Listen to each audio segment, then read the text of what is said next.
A luta contra a homofobia vem ganhando força nos últimos anos, com esclarecimentos e debates sobre o assunto. Na mídia, o tema é tratado com pouca informação e estereótipos ainda são propagados. Confira a matéria da TV PUC, que aborda o tema mídia e diversidade sexual.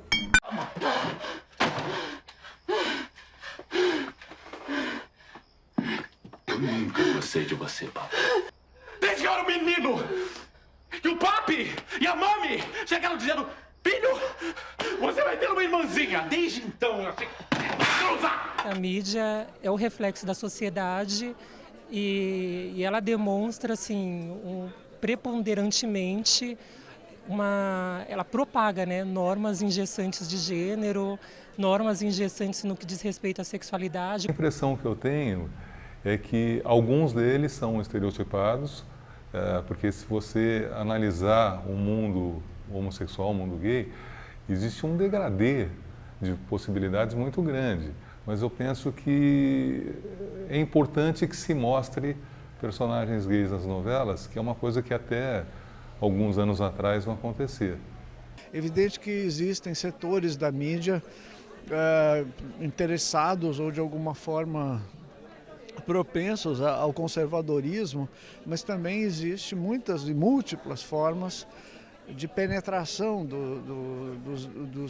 da luta das pessoas por liberdade ou por conquista de direitos e tudo, na mídia também, e é uma coisa que nos interessa. Ela acaba colocando de novo o debate dentro do binarismo, né? Ou se fala sobre o movimento dos gays, o movimento das feministas como uma coisa separada, das lésbicas separado, das transgenéricas, enfim, se coloca muito debate que a bancada evangélica traz, né? E o que acaba reforçando certos estereótipos. Em relação à transexualidade, eu vejo de uma outra maneira. Tanto que quando a mídia, em geral, se refere a transexuais, com muita frequência se refere de uma maneira ou pejorativa ou como se fossem seres não humanos, como se fossem pessoas fora do que é considerado, o que pode ser considerado uma curva de normalidade. Quando você vê determinadas notícias na mídia que envolvem transexuais, em geral, essa notícia tem um caráter sensacionalista. Então, se você passa na mídia a tratar o transexual como homossexual ou heterossexual ou qualquer outro ser humano, a tendência é que essas pessoas possam ser assimiladas na sociedade. O professor do curso de Tecnologia e Mídias Digitais da PUC São Paulo, Lawrence Chun, recentemente adotou uma personalidade feminina e conta como está sendo essa nova experiência.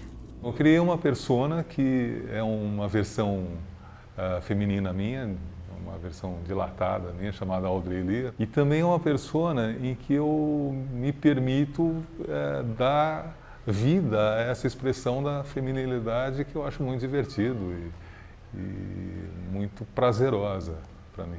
Foi muito engraçado porque a primeira reação foi de perplexidade, né? As pessoas simplesmente, ao verem, não acreditaram. Falaram, nossa, caraca, né?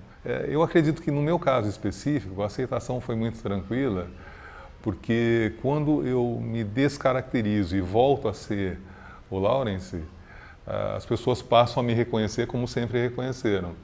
O que é diferente da pessoa transexual, por exemplo. A pessoa transexual, ela é transexual 24 horas. Gênero é uma construção social. Mesmo antes de você nascer, já se definem características do que você vai ser.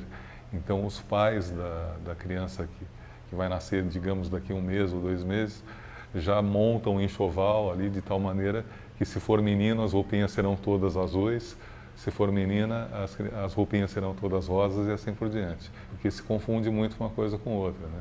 Orientação sexual é para onde o seu desejo vai, qual é o objeto do seu desejo. E expressão de gênero é como você se expressa no mundo, como que você se comporta no degradê de possibilidades que as expressões de gênero podem oferecer. Apesar dos homossexuais já terem seu espaço nos debates e até no horário nobre, outros grupos ainda são excluídos e marginalizados, como o caso dos transexuais. A pergunta que fica é o que causa o preconceito e o que fazer para incorporar esses grupos à sociedade. Imagine que você tem a aparência de uma mulher, você tem comportamento de mulher, você tem voz de mulher, mas seu nome é Pedro, por exemplo. O que causa o preconceito, na verdade, é uma série de fatores, né? E aí você coloca a religião, né, que dita normas, que dita regras.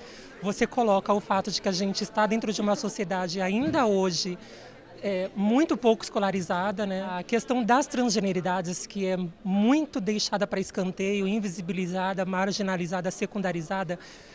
Eu vejo que é fundamental, por exemplo, você incluir, falar sobre diversidade na grade de alguns cursos, não vou nem falar de todos, mas de alguns cursos são estratégicos. No momento em que você vai pleitear uma vaga de trabalho, você vai para uma entrevista de emprego, o fato de você ter um nome não condizente ao gênero que você aparenta, em geral, gera constrangimento e dificuldade para essas pessoas. O preconceito se desconstrói com informação. Se a pessoa está disposta a desconstruir esse preconceito dela, eu acho que é fundamental apresentar para essa pessoa, olha, nós estamos falando de pessoas que são de carne e osso, que têm necessidade, que pagam conta, que choram, que sorriem, que namoram. É um ser humano como qualquer outro.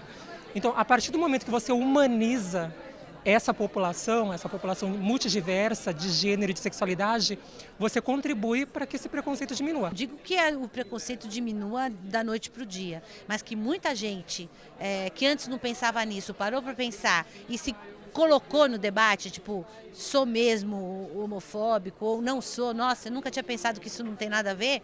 Eu acho que isso tem feito com que as pessoas saiam do muro, pelo menos. Do muro e do armário, né?